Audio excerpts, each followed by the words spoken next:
A continuación, Quito con Marjorie.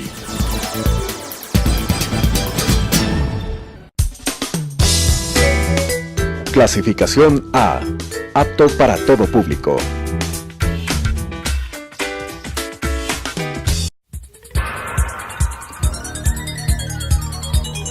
Las opiniones vertidas en este espacio por la producción y dirección del programa son de exclusiva responsabilidad de sus autores y de quienes intervienen en ellos.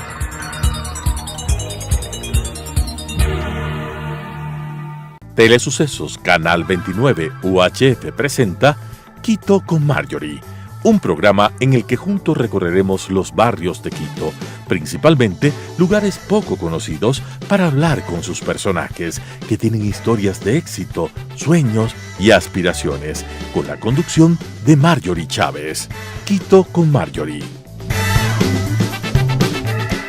Bienvenidos a un nuevo espacio dedicado a la capital, y en esta época que estamos todos futbolizados, hoy me acompaña, y te agradezco mucho, Carlos Sevilla, conocido entre todos quienes están atentos siempre del deporte nacional y del fútbol como Carlito Sevilla.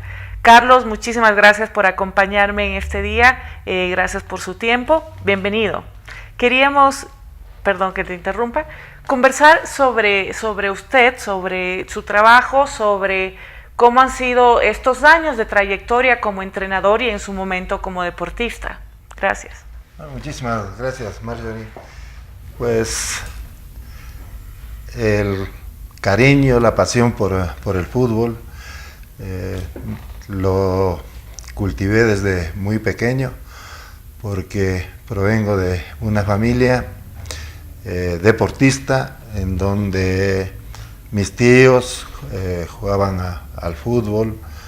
Uno de ellos, Wilson Dalgo, incursionó dentro del Club España, que después se llamaba Politécnico. Mi tío Alfredo Dalgo y Wilson Dalgo eran campeones nacionales de pelota nacional. Mis primos, lo lleva en la sangre. Sí, mis primos jugamos al fútbol, y cuando llegué a estudiar aquí en el colegio Carlos Zambrano de Uyumbicho, pues me vinculé a las divisiones menores del Deportivo Quito, y ahí inició mi carrera como primer jugador juvenil. Después llegué a ser profesional en Deportivo Quito hasta el año de 1976. ¿Cómo fue este paso de haber sido jugador profesional, primero juveniles, profesional, y luego dedicarse a entrenar a jugadores? Bueno, mi carrera como jugador de fútbol profesional no fue fácil, porque al mismo tiempo era profesor del Colegio Santiago de Guayaquil, estudiaba en la Universidad Central, primero psicología, después me cambié a biología y química, y también me daba tiempo para entrenar, es decir, cumplía las tres actividades. ¿Cómo lo hacía? Con mucho sacrificio, con mucho esfuerzo, y más que nada por esa dedicación que tenía hacia la práctica deportiva, el fútbol, y también quería superarme en la parte intelectual, la parte académica. En la parte académica, con la finalidad de cumplir a cabalidad con el Colegio Santiago de Guayaquil, en donde llegué a dictar la cátedra de química, y muy difícil, porque me tocaba estudiar para la universidad, me tocaba preparar las clases, ¿no? Entonces, ¿y entrenar? Y en la mañana había que levantarse muy tempranito, es decir, en ese tiempo, cuando debía descansar 8 horas para cumplir con todo eso, 4 horas dormía 4 horas. ¿Y cómo era su rendimiento con tantas actividades permanentes? Lo que pasa es que la fortaleza que uno tiene de joven hace que el cansancio no se sienta, y más que nada los objetivos que uno tenía trazado en ese entonces, cuando se van cumpliendo poco a poco, pues uno le llena de entusiasmo, y el sacrificio que hace pues se ve devengado con el ganar el año, con dar una buena clase de química, con el y cariño con un buen y el reconocimiento de sus alumnos también. Indudablemente, porque uno de los premios que como profesor obtuve fue, bueno, al margen de haber llegado muy joven a ser rector encargado del colegio, también la mejor satisfacción era saber de que mis alumnos habían aprobado el examen de ingreso a la Politécnica, a la Católica, a la Universidad Central, y por el buen desempeño que tenían dentro de la materia de química, los profesores de las universidades de la Politécnica les preguntaba, ¿y cuál es el profesor de Claro. química, ¿no? El que les había enseñado. Carlos Sevilla o Carlito Sevilla. Bueno, cualquiera de los dos. Carlitos más me han conocido en el ambiente. Desde su experiencia, ¿es realmente difícil ser estudiante, trabajador, buscar un futuro académico, entrenar? ¿Qué diferente sería si nuestros jóvenes pudieran dedicarse de lleno, tener apoyo para el deporte, verdad? En algún momento tuvo apoyo, por supuesto, de su familia y del club eventualmente, pero ¿cómo fue ese proceso de trabajar en su carrera deportiva cuando era joven? Es decir, ¿tuvo apoyo, no tuvo apoyo? Sí, tenía apoyo de las autoridades del colegio, porque a veces me permitían que salga unos 30 minutos antes o que llegue unos 30 minutos antes. En la universidad, bueno, había que cumplir los horarios, pero habían profesores que les gustaba el fútbol, ¿no? Y de una u otra manera me permitían que, especialmente los días viernes, no asista a determinadas horas de clase. Claro.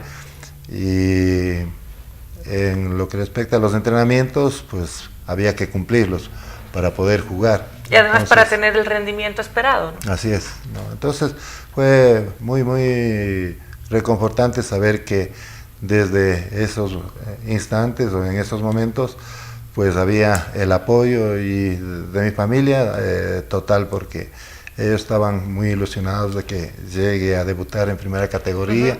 Y lo cumplí, jugué. ¿En qué año? En el año de 1972, debuté en la ciudad de Guayaquil jugando frente al Emelec.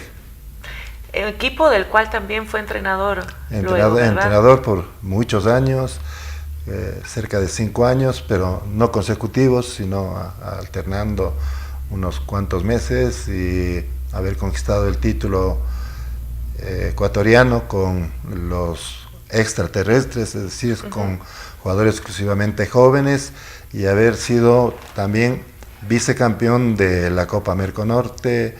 Eso fue una muy buena campaña, más de los subtítulos que obtuve con el equipo de Emelec. ¿En qué momento decide dejar de ser jugador y dedicarse a entrenar a los equipos de fútbol? ¿Cuál fue el punto de inflexión que lo llevó a cambiar pues de carrera, ¿no? El enfoque dedicado al fútbol, pero desde un punto de vista distinto. Estaba muy bien dentro de mis actividades. Claro. Y por el contraje matrimonio con mi esposa Marta Cátiva, cuando tenía 26 años, y me di cuenta de que el esfuerzo que estaba haciendo era bastante fuerte y asimismo no estaba recompensado, porque en el fútbol sí en verdad jugaba, pero los pagos que nos efectuaban no eran normales, nos quedaban debiendo muchísimo tiempo. Entonces opté por dejar el fútbol y asumí la responsabilidad de hogar, porque después de poco tiempo ya quedó embarazada Marti. Creció la familia y ya eran otro tipo de responsabilidades. Otro tipo de responsabilidades, entonces el dinero tenía que aparecer sí o sí, ¿no? Entonces ahí dejé de jugar al fútbol y volví después de unos 3, 4 años a dirigir primero el Colegio Andino, después el Santiago Guayaquil, el Montalvo. En las selecciones de fútbol. A nivel intercolegial. Me fue muy bien. Y de ahí pasé a dirigir las divisiones menores de Deportivo Quito y luego el primer equipo. Pero para llegar a ser el entrenador que me demandaba, ¿no?, el Santiago de Guayaquil, Montalvo, las divisiones menores. Para hacer todo esto, ¿dejó la docencia? No, siempre estuve, ¿sí? Siempre estuve ligado al Colegio Santiago de Guayaquil, sino que comencé a viajar hacia el exterior, a México, Holanda, España, Alemania, en mi primera salida, con la finalidad de seguirme capacitando, de obtener los conocimientos que aquí no les encontraba, aquí no había. Entonces tenía que ir a realizar mis clínicas, mis pasantías en equipos grandes como el Ajax, el ¿Y cómo Real buscaba Madrid, el acceso Barcelona, a estas pasantías? a través de los contactos que me ayudaban el presidente de la Federación Ecuatoriana, en este caso el ingeniero Luis Chiriboga, y luego después ya las amistades, ¿no? Que me han ayudado y muchísimo, y tengo el gusto de haber visitado varios países con la misma idea y haberme capacitado todo el tiempo. Y hoy que los señores dirigentes del fútbol ecuatoriano viajaron este año casi todos a España a ver cómo está estructurado, cómo está organizado el fútbol a nivel europeo, me van a dar la razón de que trabajar con gente que no conocía de fútbol o que conoce muy poco de fútbol es bastante difícil. Muy difícil. Y prácticamente todo este tiempo que yo trabajé con muchos de los señores dirigentes, fui, digamos, usted era el pionero. Un entrenador que sugería, pero no aceptaban. No tenía la acogida. No tenía la acogida de mis propuestas porque... Por desconocimiento, ¿no? Hay desconocimiento, ignorancia en el tema. Ahí está la importancia de que pueda fluir los conocimientos de una persona a través también de los demás, ¿no? De que le dejen generar el valor que necesita generar en su trabajo. Sí, y eso era, no es que solamente quedaba entre los señores dirigentes, sino que lo transmitían hacia los jugadores, y muchas veces una pregunta que siempre incomoda, que cómo te sientes, que tal el entrenador, es decir, demostrando que tenían poco conocimiento primero y había desconfianza también en el trabajo que estaba efectuando. Y hoy tienen que darme la razón los señores dirigentes del fútbol ecuatoriano cuando se habla, por ejemplo, de Osorio, que está trabajando en el fútbol mexicano, y él trabaja 3 horas por la mañana, trabaja también por la tarde y siempre está con los jugadores, ¿no? Con la finalidad de realizar los entrenamientos siempre muy cercanos a las acciones de juego que tienen los jugadores en cada partido. Y aquí lo que se quiere es que se trabaje una hora y media, que por la tarde no se convoque a los entrenamientos porque los jugadores se cansan, están cansados, ¿no? Es decir, debe haber mucha más disciplina.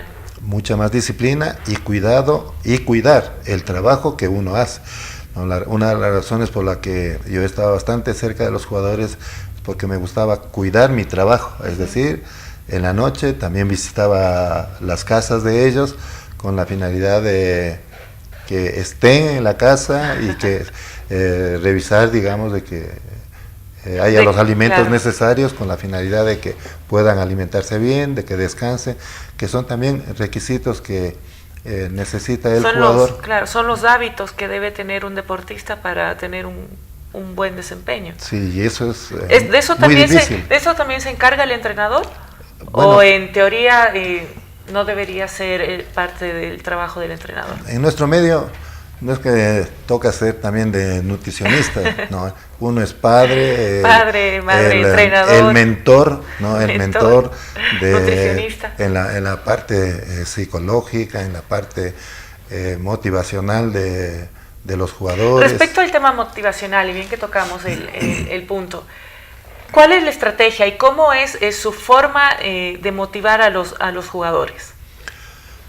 Bueno, para eso me tocó pues aprender y leer muchos libros de motivación, de camino coaching, al éxito, últimamente de coaching deportivo, con la finalidad de transmitirles a los jugadores. Muchos esto se asimiló y otros simplemente escucharon pero no asimilaron, ¿no? Es una situación por el grado cultural de varios jugadores que pasa esta situación. Entonces, en ese aspecto, al jugador hay que tratar de motivarle para cultivar una mente ganadora, una mente triunfadora, que sepa caminar con la victoria, que cuando llegue al éxito mantenga su humildad, y en las motivaciones constantes que se hacía antes de un entrenamiento o antes de un partido, había que variar el tono de voz de acuerdo a las circunstancias. De acuerdo al jugador también. Y de acuerdo fundamentalmente al jugador, porque hay jugadores que les gusta que se les hable con mucha energía, y hay otros que hay que hablarles normalmente, hablarles bien, hablarles muy claro, suave, con la finalidad de que asimilen, ¿no? ¿Qué tan difícil es? ¿Qué porcentaje del rendimiento y del trabajo del entrenador se dedica a manejar emocionalmente a sus entrenadores? Antes quizá a sus jugadores. Antes quizá no estaba tan en boga el tema del mentor, del coaching, de generarles seguridad, liderazgo. Hoy en día, ¿cuánto tiempo le dedica a esto? Normalmente, antes de los entrenamientos, unos 15 minutos, antes de un partido, los días sábados o antes del partido, unos 20 minutos, no más los 5 minutos que se utiliza en el entretiempo. Y en el entretiempo es en donde uno tiene que ser más profundo, más claro con los jugadores, de acuerdo a la actuación que están teniendo y también de acuerdo al resultado que se está sucediendo en ese momento. En todos sus años de experiencia ha pasado por muchísimos, si no todos los equipos del país, pero ¿en cuál guarda, digamos, más afectos? Por no de preguntar de cuál es hincha. A ver, decirle primero que son más de 14 equipos los que he dirigido en el fútbol ecuatoriano. Sí, ha pasado por la Liga de Quito, por Emelec, por Manta, por el Oro. Podemos enumerar. Sí, o sea, ha vivido además en todo el país. Sí, me ha tocado y recorrer, no más que nada, en bus, ¿no? Y otras veces vía aérea. Pero cuando uno va en bus tiene mayores oportunidades de estar cerca al jugador, de dialogar, de conversar. Aprovechado para eso, para crear, digamos, o que siempre exista un muy buen ambiente. Entonces, dentro del trabajo que he tenido la oportunidad, pues han habido varios dirigentes que han sabido, pues, aceptar la propuesta o simplemente el proyecto que hemos elaborado conjuntamente con ellos se lleve a cabo y muy bien. Dentro de ello considero, digamos, a Emelec uno de los equipos en donde pude trabajar. Es más, el apoyo fue total porque estaba trabajando con los chicos, con los jóvenes. Quedamos campeones en Deportivo Quito, en Nacional y también en el Green Cross, aunque ya está desaparecido, pero tiene buenos recuerdos. Muy buenos recuerdos, y últimamente en Independiente del Valle. Yo soy emelecista, soy quiteña emelecista. Siempre mi familia estuvo ligada, digamos, tenido buenos gustos. Sí, al equipo. Hoy en día, ¿cuál es su balance, su análisis del fútbol ecuatoriano?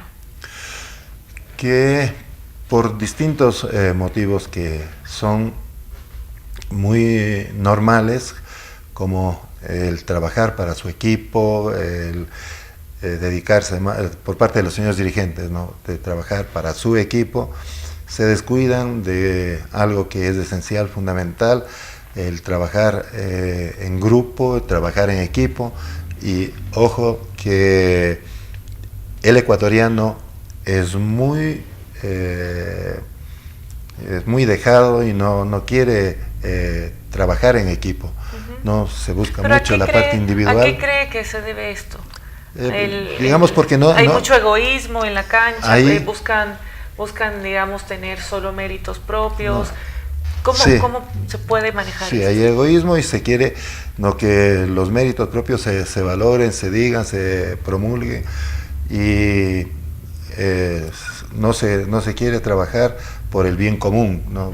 Entonces, pero este es un problema de toma de conciencia, es un tema de educación, ¿a qué se debe? Para mí es un tema más social y también de conciencia, ¿no? Porque en el aspecto ya competitivo, ¿qué mejor sería mientras mi equipo que yo estoy dirigiendo sea el mejor? Y el que está muy cerca también le imite y trate de ser el mejor. Entonces aumentamos la competencia y eso es lo que necesita. Mejora el nivel de los jugadores y del país. Y el fútbol que se va a ofrecer domingo a domingo al aficionado va a ser de mejor calidad y el espectáculo se va a Y los jugadores también brindar. con esto tienen mayores oportunidades, ¿no? Sí, porque para que formar un muy buen equipo se necesita de muy buenos jugadores, de jugadores que sobresalgan, que sean estrellas, que se conviertan en ídolos, y a ellos últimamente se los puede negociar, se los puede vender, y de esa manera también tener muy buenos réditos económicos, pero siempre que se trabaje con proyectos a largo plazo. En Latinoamérica, ¿Ecuador es un productor de jugadores, por así decirlo? Sí, en Latinoamérica, todos los países... En general Latinoamérica, pero dentro de Latinoamérica, ¿qué posición tiene, qué posición de preferencia internacional tiene Ecuador?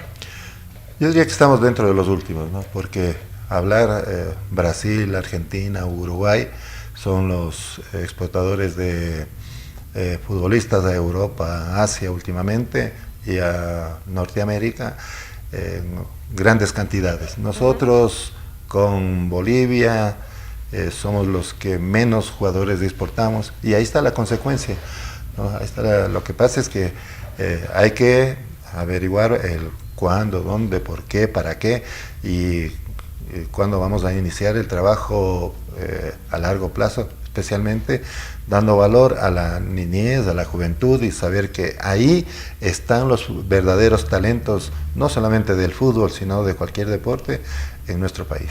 Generar en los niños el hábito del ejercicio, además, que la sociedad pueda tener niños mejor alimentados, con distintos valores también sobre el deporte, porque es una realidad, no tenemos quizás jugadores muy buenos, pero pues que no han tenido una correcta alimentación, que no entrenan correctamente. ¿Dónde tenemos que ir para mejorar desde la base este problema?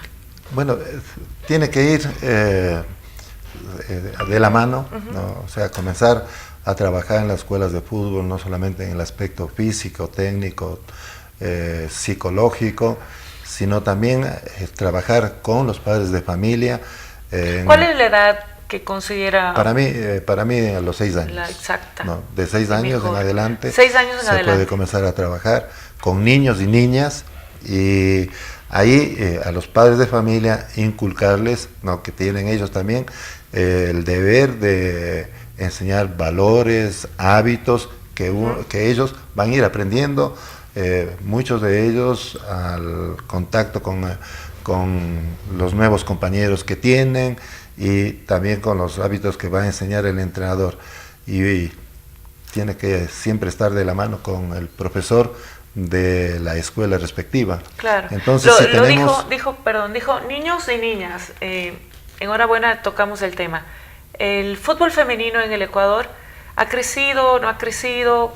¿Cuál es el futuro que avisora a las mujeres deportistas en esta disciplina? Marjorie, le digo que me da muchísima pena verles cómo les maltratan, cómo les organizan, cómo les están llevando y cómo les hacen participar.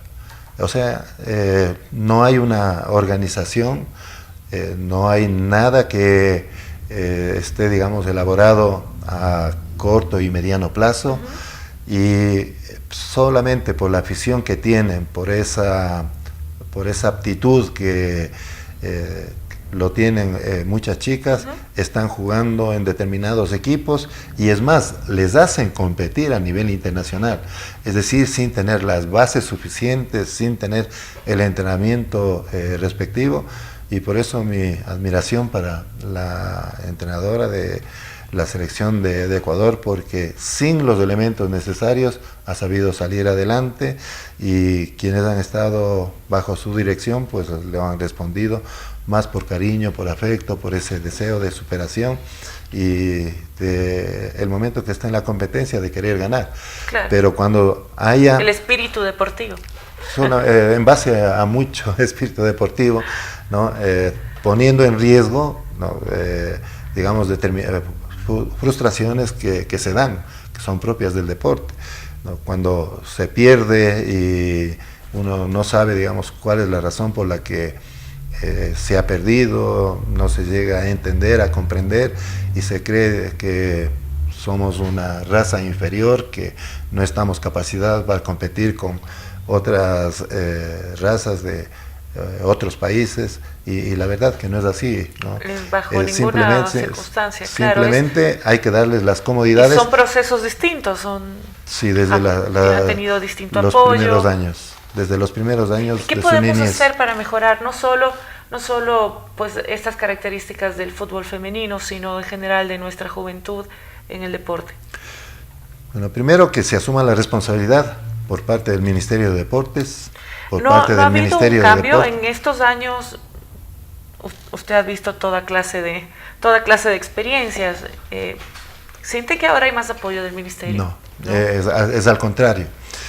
Antes había el apoyo de las direcciones provinciales, del Ministerio de Educación, Deportes y Cultura, que era anteriormente, y cuando se separa el Ministerio de Deporte y el Ministerio de Educación, ninguno de los dos quería asumir la responsabilidad de organizar, ¿no? y trabajar con los niños en campeonatos a nivel interescolar, intercolegial, y el deporte en donde tiene que consolidarse el joven, el deporte universitario, sigue todavía abandonado.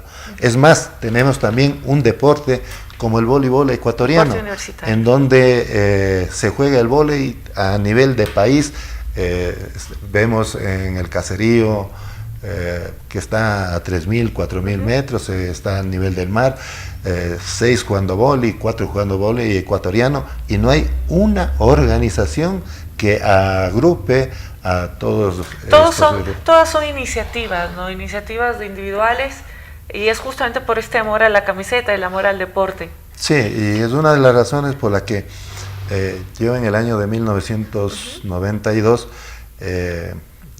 me aprobaron una fundación con la finalidad de capacitar a los profesores, a los entrenadores, y también crear las escuelas de fútbol. Iba a crear una escuela de fútbol en el Chota. Lamentablemente no tuve apoyo y se quedó solamente en este proyecto. Y mire que en el año 92 ya tenía, digamos, bien claro, porque yo estaba viajando constantemente a Europa, claro, y sabía cómo entrenan los niños, qué es lo que hacen, cómo hay que qué es lo que se debe hacer, cómo hay que guiarles, ¿no? En este sentido, Carlos Sevilla hoy, ¿cuál es su perspectiva y su trabajo actual en relación al fútbol nacional? Bueno, justamente eso. Estoy nuevamente retomando la actividad de la fundación. ¿No? ¿Cómo se llama su fundación? Antes se llamaba Imbabura, ahora le cambié de nombre, se llama Carlos Sevilla. Entonces vamos a capacitar y vamos a trabajar con los niños, a la par que estamos también... ¿Capacitando entrenadores? Sí, vamos a capacitar entrenadores. Si alguien quiere tener acceso a la fundación, ¿cómo puede contactarse con usted? Bueno, vamos al comienzo a dictar cursos de una manera gratuita, porque considero que hay que primero motivarles, incentivar y saber que la capacitación es lo único que va a permitir guiarles bien, llegar bien hacia los niños, trabajar con una metodología acorde con la edad, porque no hay que esto hay que cuidarlo Claro. muchísimo. Y también a la par estoy haciendo aprobar los estatutos de un club, el Club Teodoro de la ciudad de Ibarra, con la finalidad de complementar el trabajo de los fundación. niños jóvenes, y un equipo de fútbol de primera categoría. Bueno. Entonces, esa al momento Vamos a contar es con, la idea con dentro todo su del... conocimiento y experiencia. Este contacto que ha tenido con los jóvenes, con los deportistas, lo ha llevado a querer involucrarse en política. Conoce parte de nuestra realidad. Actualmente es parte o está generando un movimiento. Bueno, no solamente haber trabajado con los niños, con los jóvenes, de haberles ayudado a formar, sino fundamentalmente haber trabajado con una gran cantidad de dirigentes que han estado vinculados a la empresa privada, que son exitosos en sus empresas, el haber trabajado con grupos bien organizados que tenemos en el país, como son de las Fuerzas Armadas, de la policía, y conocer a muchos dirigentes dentro de nuestro país. A uno le da un conocimiento bastante claro, profundo de cuáles son las necesidades de nuestro país.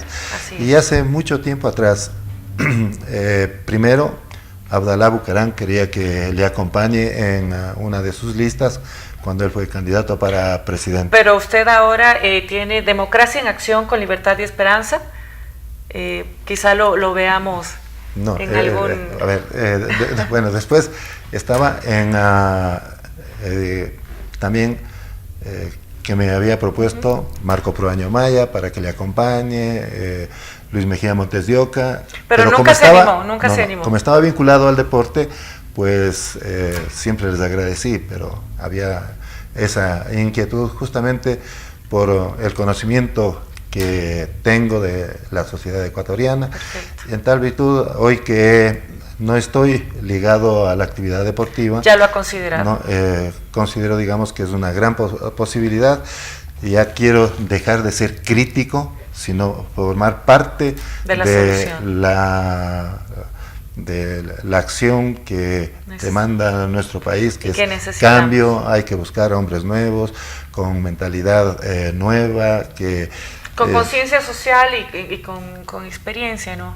Sí, pero como un líder, ¿no?, ante todo, y como un buen administrador, porque eso es lo que necesita las organizaciones gubernamentales de nuestro país. Acá los políticos a un lado, los políticos tuvieron su espacio a su momento y no supieron cumplir, es más, denigraron a la política, porque la política pero ese es un trabajo que tenemos que hacer, por supuesto, sí, pero es el arte de servir y honrada y honestamente. Y acá lo que no se ha hecho es justamente estas dos cualidades o estos dos valores que a su momento se olvidaron o no quieren ponerles en práctica. Entonces, pero existen y hay quienes sí trabajan. Sí, estoy tratando de formar un movimiento provincial que se llama DALE, en donde hablamos de democracia en acción con libertad y esperanza. Entonces, democracia, donde la participación va a ser de todos, especialmente de quienes en algún momento estuvieron al margen de trabajar. Acción para trabajar. Libertad, ¿no? Para poder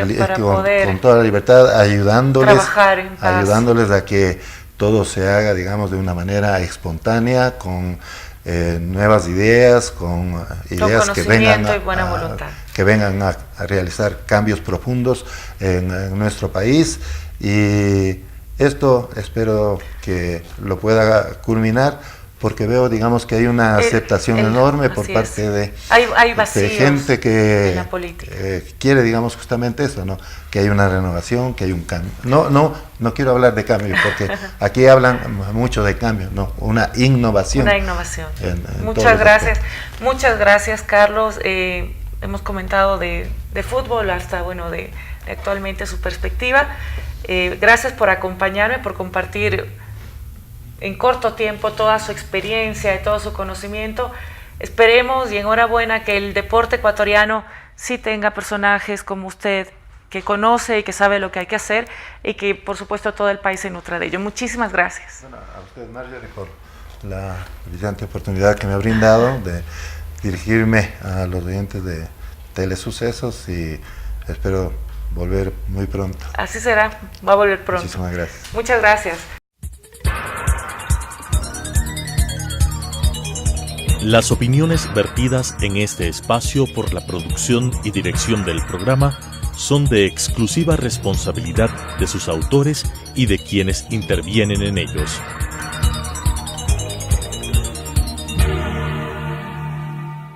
Telesucesos, Canal 29, UHF presentó Quito con Marjorie, un programa en el que juntos recorreremos los barrios de Quito, principalmente lugares poco conocidos, para hablar con sus personajes que tienen historias de éxito, sueños y aspiraciones, con la conducción de Marjorie Chávez. Quito con Marjorie.